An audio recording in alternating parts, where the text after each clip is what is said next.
सो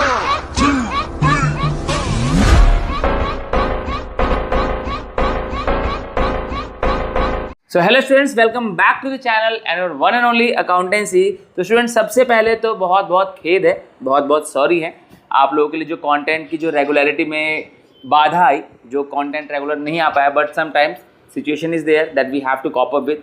तो बट अभी के लिए यहाँ से जो कंटेंट है वो आपका बिल्कुल ही रेगुलर होने वाला है। तो हमारे एंड से आपकी पढ़ाई में किसी भी टाइप की कोई बाधा नहीं आने वाली है, ठीक है। And once again sorry for the delay, जो वीडियो का जो डिसकनेक्शन हुआ, जो नहीं कर पाए, रिकॉर्ड नहीं कर पाए, आपको कंटेंट नहीं प्रोवाइड कर पाए, उसके लिए sorry from the bottom of the heart, ठीक है। तो स्टार्ट करते हैं अभी बिना किसी देरी के।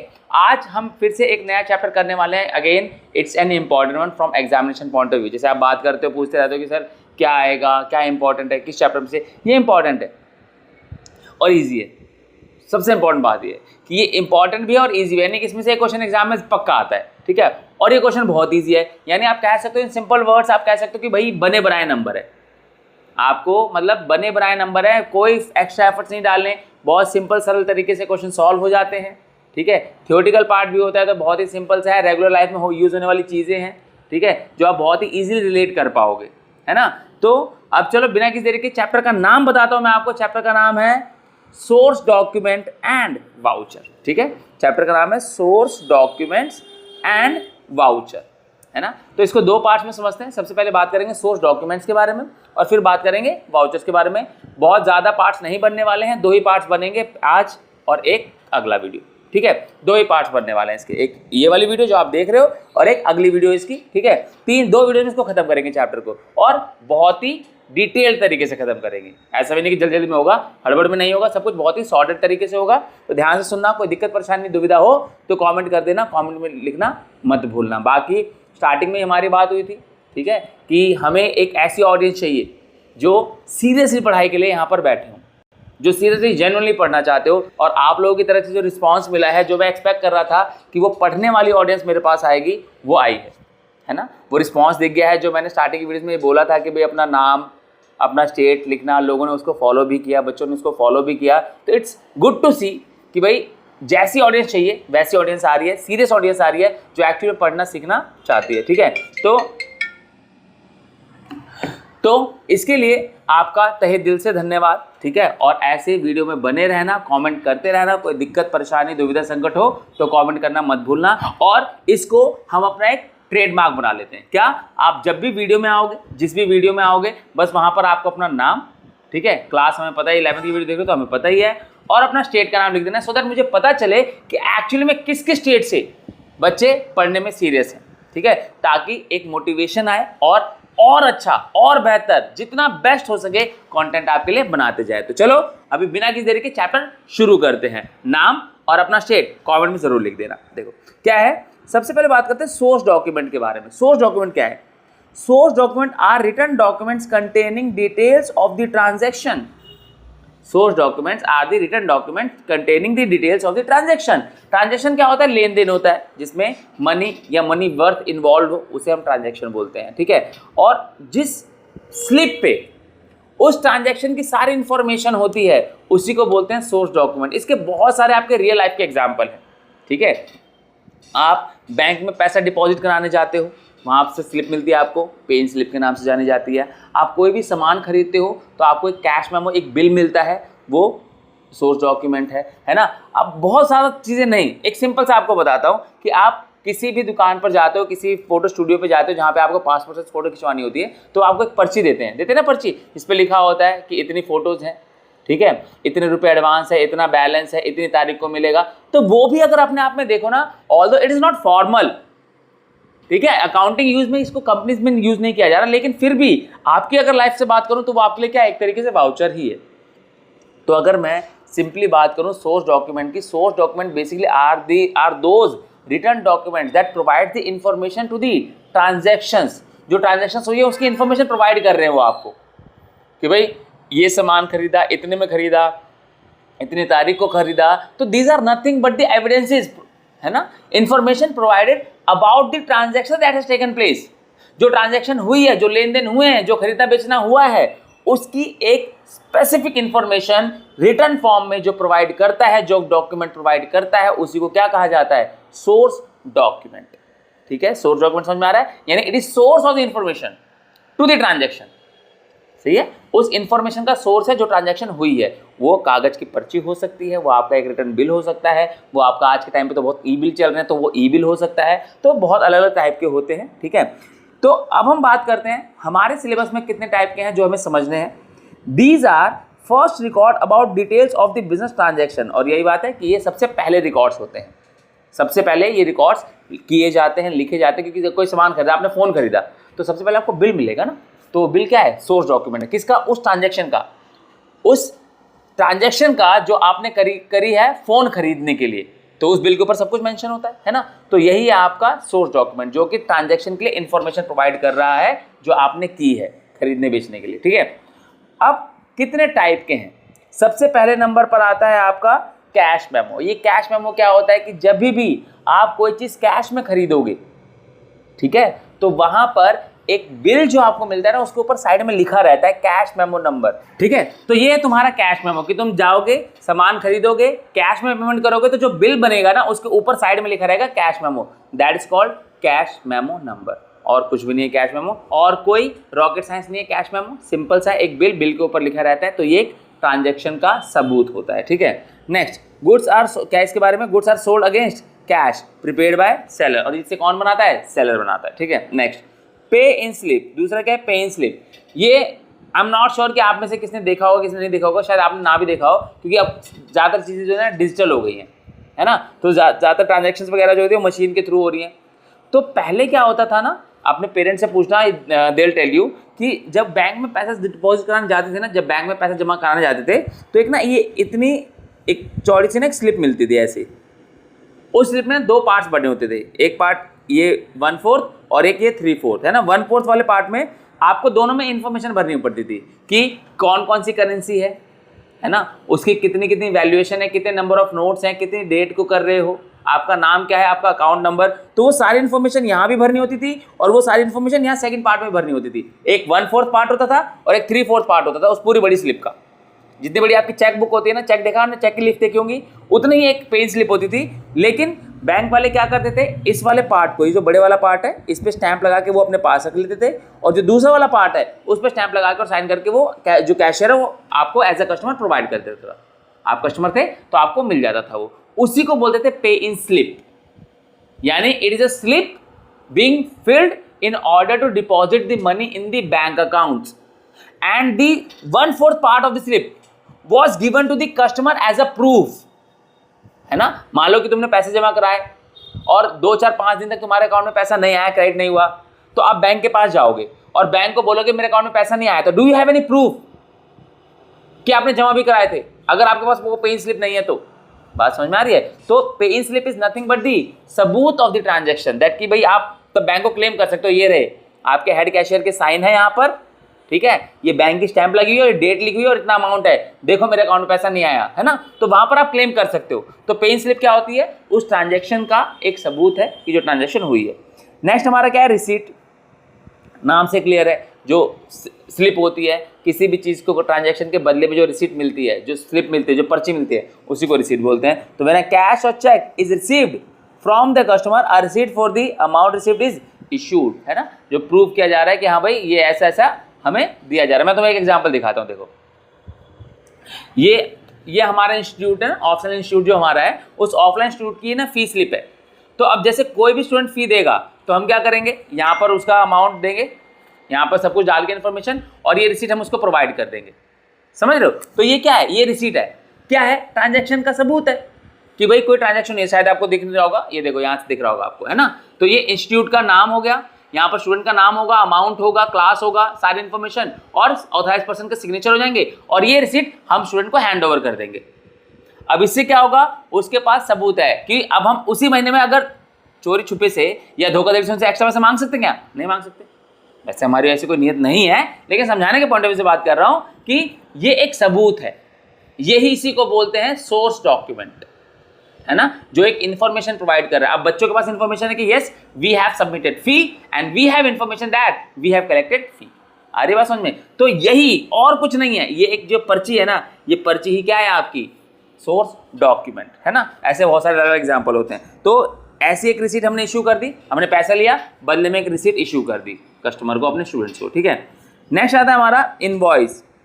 इनवॉइस क्या होता है बच्चों? जब भी कोई सामान आप उधार में खरीदते हो, जब भी चीजें आप उधार में खरीदोगे तो जो बिल बनता है that is called invoice, that is called invoice. यानी सिंपल भाषा में अगर बात करूं तो goods sold on credit and it is prepaid by seller, तो उस केस में क्या इशू होता है? इनवॉइस इशू होता है। क्या होता है? इनवॉइस, और you also call it a bill. आई बात समझ में? नेक्स्ट हमारा चेक। तो चेक तो आई डोंट थिंक तुम्हें बताने की जरूरत है नहीं, चेक के बारे में तो बहुत सुना होगा तुम्हारे, आज तो देखा भी होगा घर में अपने। किसी भी बैंक का एक पीस ऑफ पेपर है, ठीक है, जिसमें आप क्या करोगे? अमाउंट भरोगे, अकाउंट नंबर भरोगे, है ना, साइन करोगे, नाम भरोगे, अकाउंट होल्डर जिसको आप पे कर रहे हो, पेई का नाम भरोगे, सब कुछ भरोगे, और एक पेमेंट का मीडियम है, ये मोड ऑफ पेमेंट है, mode of medium of payment है ये, तो और कुछ भी नहीं है ना, सिंपल सा है। तो ये हमारा, तो it is a document in writing drawn upon the bank with which account is held and payable on demand यानी क्या है कि एक डॉक्यूमेंट इन राइटिंग है जो बैंक के पास होता है, आप उस पर एक अमाउंट वगैरह जो भी ट्रांजैक्शन का है वो आप सेंड कर सकते हो, इसके थ्रू पेमेंट हो जाती है, ठीक है। तो ये चेक आपका सिंपल सा। एक होता है हमारा डेबिट नोट, ठीक है, डेबिट नोट, और एक होता है हमारा क्रेडिट नोट। तो ये एक ही साथ में आप समझ सकते हो। डेबिट नोट क्या होता है? जब आप एक्सपेंस करते हो, है ना, तो आपका पैसा खर्च होता है, मतलब आपने कोई सामान खरीदा तो आपका पैसा खर्च हुआ, तो ऐसे जब आप सामान बेचते हो तो आपका पैसा आता है। ये दो चीज़ें होती है ना। तो एक हमारा क्या है डेबिट नोट, और एक हमारा क्या है क्रेडिट नोट। तो जब आपने सामान खरीदा तो आपने खर्चा किया, यानी आपने क्या की होगी वहाँ पर? परचेज की होगी। सामान खरीदा तो परचेज किया, लेकिन कई बार आपने जो सामान खरीदा वो खराब निकल जाता है, तो उस केस में आपने क्या किया? Purchase return. क्या किया? Purchase return. अभी जो परचेज रिटर्न है, ठीक है, इसके टाइम पर बनता है डेबिट नोट। क्या बनता है? Debit note. It is prepared for purchase return. Effect of debit note is that the amount due to supplier is reduced, यानी आपकी लायबिलिटी कम हो गई, आपकी लायबिलिटी कम हो गई। आपने किसी सामान खरीदा उधार में तो आपकी लायबिलिटी बढ़ गई। Now you return the good to the supplier due to any such reason, कुछ भी रीजन हो सकता है, आपने सामान वापस किया तो अब आपको पैसा नहीं देना ना, तो आपकी लायबिलिटी क्या हो गई बच्चों? कम हो गई। और लायबिलिटी कम होती है तो क्या होती है? डेबिट होती है। तो इसीलिए परचेज रिटर्न पे क्या बनता है? डेबिट नोट बनता है। क्या बनता है? डेबिट नोट बनता है। समझ में आया? और फिर इसी का दूसरा भाई क्रेडिट नोट। अब ये कब होगा? अगर वो परचेज रिटर्न पे है तो यहाँ पे समझ में आ गया, ये सेल्स रिटर्न पे बनेगा, सिंपल। अब ये क्यों बनेगा वो भी समझो आप जरा, ठीक है। जब क्रेडिट नोट कैसे बनेगा? जब आपने सामान बेचा तो आपका एक पर्सन बढ़ा था, कौन? डेटर। और डेटर आपके लिए क्या होती है? एसेट। लेकिन आपके उस डेटर ने आपका सामान वापस लौटा दिया कि भाई तेरे सामान में कुछ दिक्कत है तो ये सामान ले जा। जब वो सामान उसने लौटा दिया तो क्या अब आप उससे पैसे मांग पाओगे? किस हक से मांगोगे? उसने आपका सामान तो लौटा दिया और आपको सामान के बदले में ही पैसे मिलने वाले थे, तो जब उसने सामान लौटा ही दिया तो you have no right to ask him for money. तो जब आप उससे पैसे नहीं मांग सकते, यानी आपकी एसेट क्या हो गई? डिक्रीज हो गई। क्या हो गई?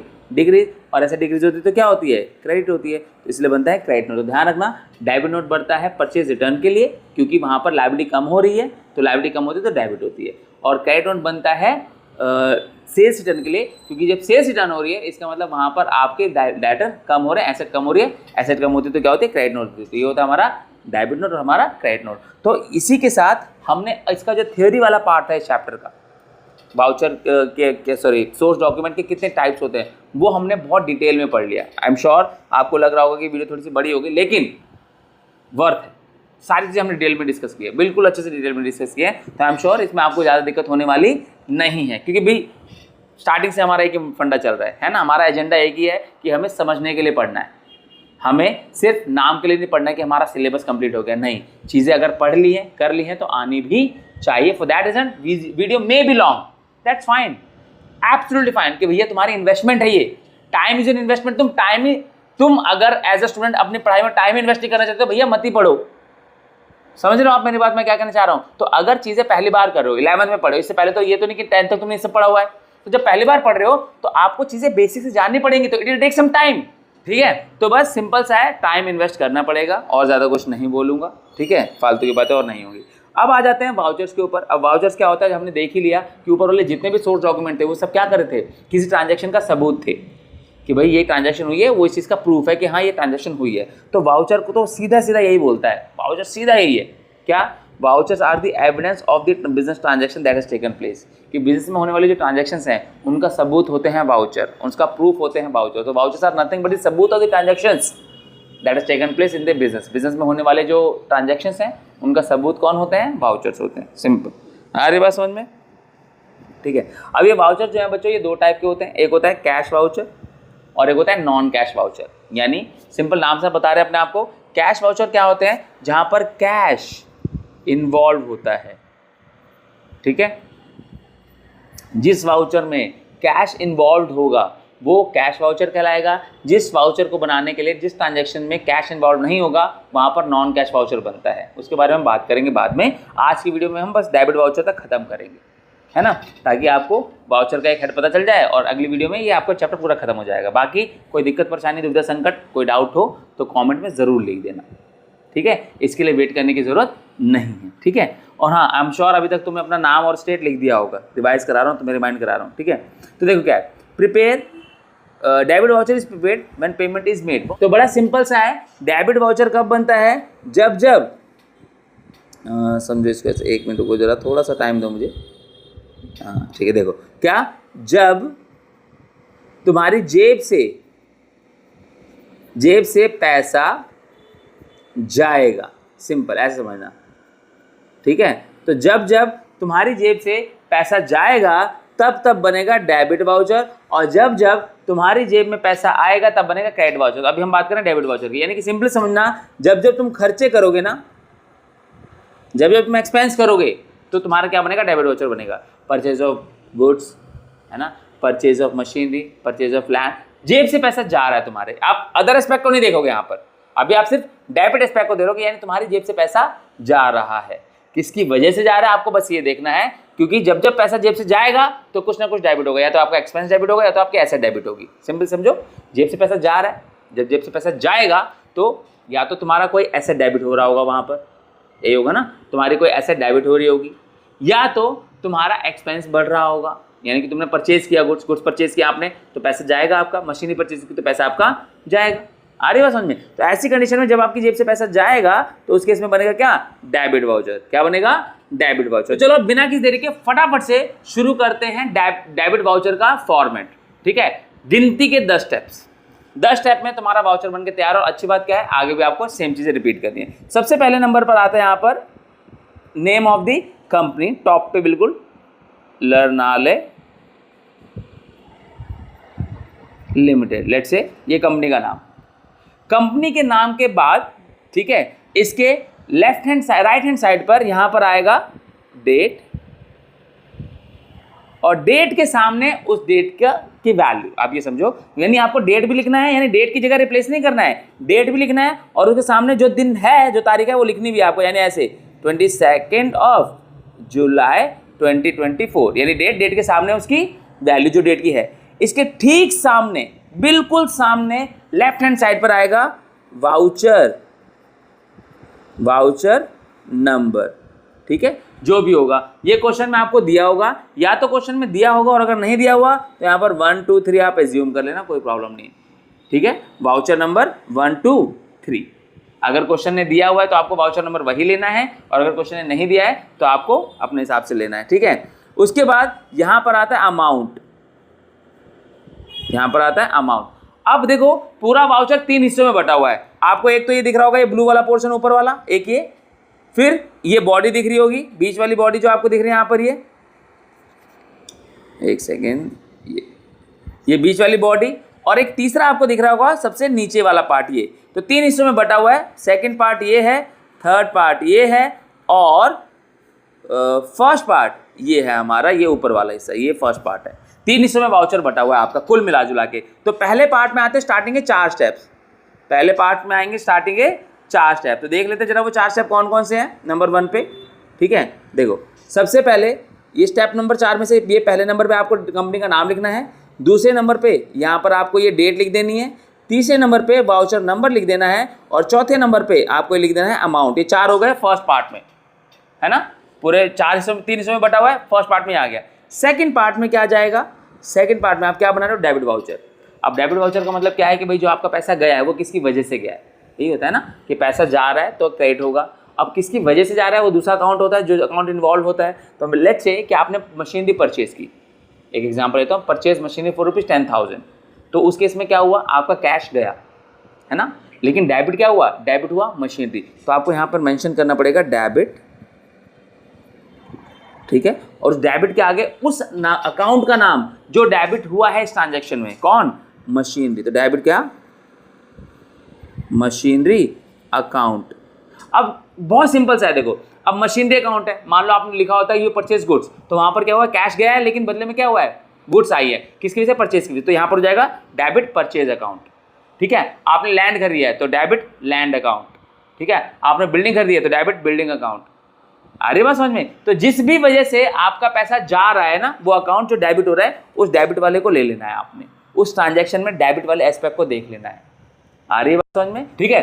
तो अभी पिछले दोनों चैप्टर में तुमने ये रूल्स पढ़े हैं कि कौन डेबिट होता है और कौन क्रेडिट होता है और अकाउंट कौन कौन से इन्वॉल्व होते हैं, पिछले दोनों चैप्टर में अच्छे से समझ में आ गया होगा। तो बस वही देखना है कि जिस ट्रांजैक्शन की बात चल रही है, जैसे मैंने यहाँ पर क्या बोला कि परचेज मशीनरी फॉर 10,000, तो जनरल एंट्री क्या बनी, machinery account debit to cash account, machinery to cash. तो डेबिट कौन हो रहा है, मशीनरी, डेबिट वाला पार्ट लेना और कुछ भी नहीं करना है। कितना अमाउंट बोला मैंने, 10,000, ठीक है।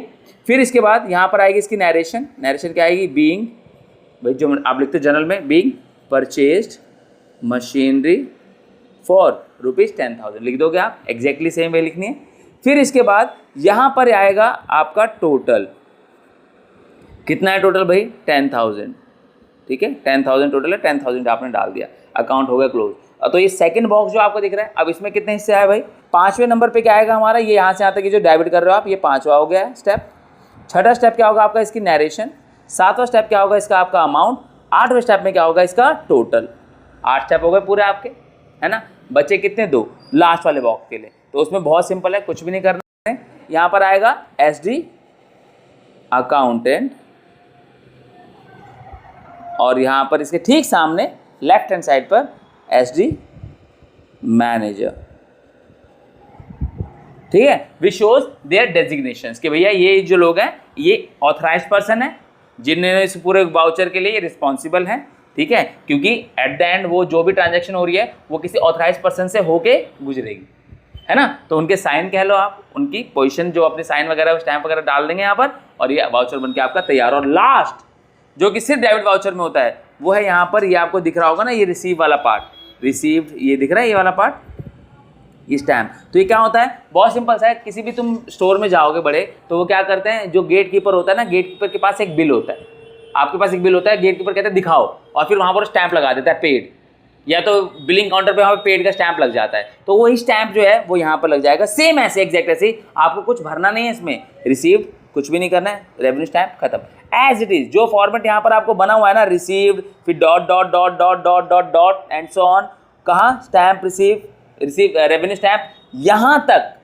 एज इट इज बनाना है, आपको कोई चेंज नहीं करना है इसमें, ये कोई फिल इन द ब्लैंक्स नहीं है, ये एज इट इज ही आपको पेस्ट कर देना है ना। तो इस तरीके से आपका डेबिट वाउचर हो जाएगा बनके तैयार, ठीक है। तो सबसे पहला काम क्या होगा बच्चों, यहाँ पर सबसे पहला काम होगा पहचानना। क्या पहचानना कि डेबिट